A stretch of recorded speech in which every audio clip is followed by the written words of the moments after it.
суд приговорил к 10 месяцам колонии блогера из Таджикистана Руслана Бобиева и его подругу Анастасию Чистову за провокационное фото на фоне храма Василия Блаженного на Красной площади в Москве.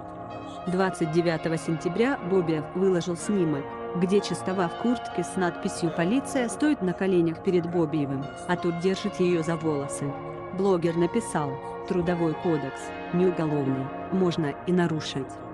Через несколько дней после публикации молодых людей задержали и отправили на 10 суток ареста, обязав выплатить штраф 5000 рублей. После задержания Бобиев несколько раз извинился за свой поступок, но этого оказалось недостаточно. В октябре на блогера и девушку завели дело об оскорблении чувств.